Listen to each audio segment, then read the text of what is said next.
उज्ज्वल भविष्याची पाठ. शाळा ही आम्हा विद्यार्थ्यांच्या आयुष्यातील खूप महत्त्वाची जागा आहे. शाळा म्हणजे आपले दुसरे घरच असते. इथे आमचा दिवस आनंदात जातो. शाळा म्हणजे अशी जागा आहे जिथे मुलांचे भविष्य घडवले जाते, चांगले वातावरण देऊन ज्ञानाचे सुसंगत केले जाते. म्हणून मला म्हणावेसे वाटते की शाळा सुंदर सुंदर ते सरस्वतीचे घर. शाळा सुंदर सुंदर तो ज्ञानाचा भंडार. शाळा सुंदर सुंदर दे जीवन आकार, दे जीवन आकार. आज होणाऱ्या विविध गुणदर्शन स्पर्धेमध्ये आमची जिल्हा परिषद प्राथमिक शाळा डोंगरगाव सादर करत आहे नृत्य नाटिका देवा मला शाळेत जायचं हाय, देवा मला शाळेत जायचं हाय. आता मी तुम्हाला पात्र ओळख करून देते. या आमच्या मॅडम. नमस्कार. आणि ही आमची सतत शाळा बुडवणारी वीरा. नमस्कार. आणि हे आमचे विद्यार्थी. नमस्कार.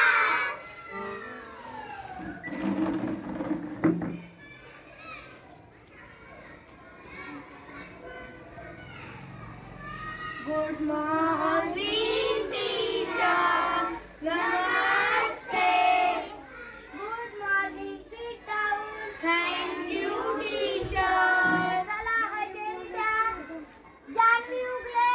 Yes madam. Vaishnavi Navale. Yes madam. Aarush आगीवाले.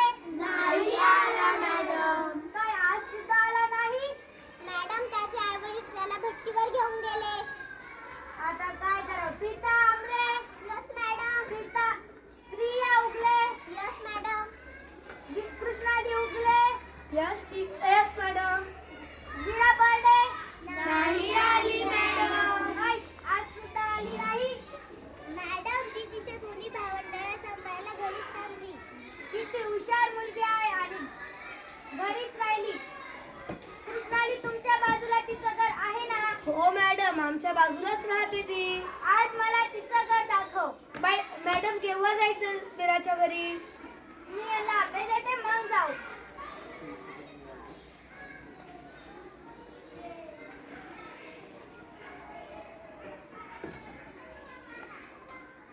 आता ऐका मी काय सांगते ते. माझ्या शाळेतील माझ्या काही मैत्रिणी कधी कधी शाळेत यायला उशीर करतात, तर कधी कधी त्या शाळेतच येत नाही. तर आज आमच्या बाई मला म्हणाल्या, चल मला वीराचं घर दाखव. का बरे? ती शाळेत येत नाही. चला तर मग पाहूया वीरा घरी काय करत आहे ते. जानू तिकडे कुठं कोंबड्या मागं पळती? इकडे चल. बबलू झोप ना तू लवकर. किती वेळ मी तुला झोका देऊ? झोप. हे देवा, आज बी आई लवकर कामाला निघून गेली आणि या दोन्ही पोरांनी सांभाळायला घरीच राह म्हणली. आता मी शाळेला कशी जाऊ? इकडे जानवी रडू राहिली. काय झालं ग तुला? थांब मी तुला भाकर घ्यायला घेते. धर, घे घेऊन. आता तर 2 दिवस झालं घरला पत्त्याच नाही. घरचं सारं काम करून मी पण थकून गेले. ए पोरे घे ना लवकर खाऊन. बबलू रडू नको. झोप. नीट बस तुझ्या पाशी. झोप. आम्ही लागूनच फिरायला पाहत होतो. तिचे भांडे धुवून झालेले दिसत होते. ती तिच्या दोन्ही भावंडांना सांभाळता स्वतःच झोपून गेली आणि ती चक्क गेली स्वप्नात स्वर्गात. चला तर मग पाहूया स्वर्गात गेलेल्या वीराने काय काय पाहिले ते.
ला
आमची विरा स्वर्गातल्या पुलाच्या 100 पायऱ्या चढून एका कल्पतरूच्या झाडापाशी पोहोचली आहे. चला तर मग पाहूया आपली विरा देवाकडे काय मागते ते.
आणि बरं का प्रेक्षकांनो, आमच्या वीरानं देवाकडे मागितलेली स्वप्न देवानं खरंच पुरं केलं बरं का.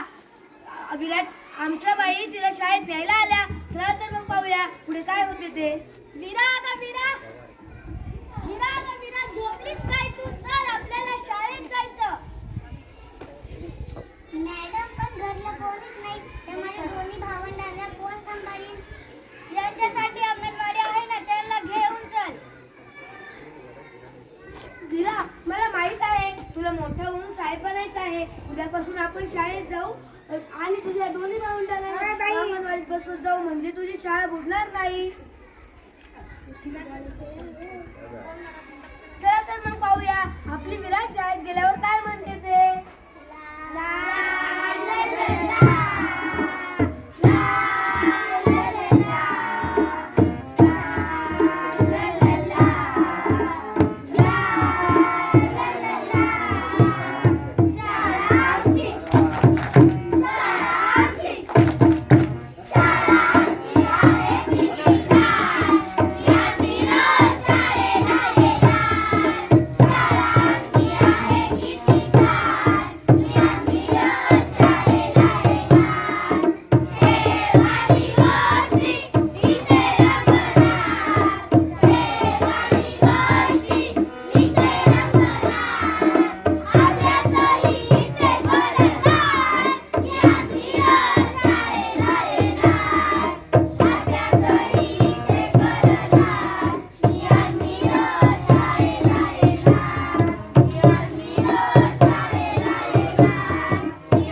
आणि अशा प्रकारे आपली विद्यार्थी शाळेत येऊ लागली. परंतु अशा अनेक वीर आहेत ज्या घरकामांमुळे शाळेत येऊ शकत नाही. अनेक वीरांची कुटुंबे व्यसनाधीतीमुळे जाणं दिन झाली आहे. मग ही परिस्थिती बदलणे कोणाच्या हातात आहे? फक्त तुमच्या, आमच्या आणि सर्व समाजाच्या.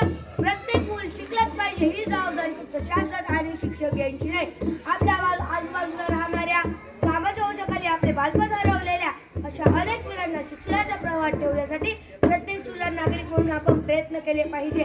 आपल्या शेतांवर मजुरी करणाऱ्या, आपल्या बांधकामांवर मजुरी करणाऱ्या, आपल्या दुकानांवर काम करणाऱ्या यांची मुले शाळेत जात आहेत का हे बघणे प्रत्येक सुजाण नागरिकाचे कर्तव्य आहे. शिक्षणातूनच समाजवादी व प्रगत समाजाची निर्मिती होऊ शकते. शिक्षणातूनच समाजवादी व प्रगत समाजाची निर्मिती होऊ शकते. तरच आपला भारत देश विकसित देश बनू शकतो. तरच आपला भारत देश विकसित देश बनू शकतो.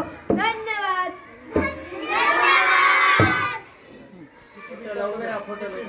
किती मिनिटाचं झालं?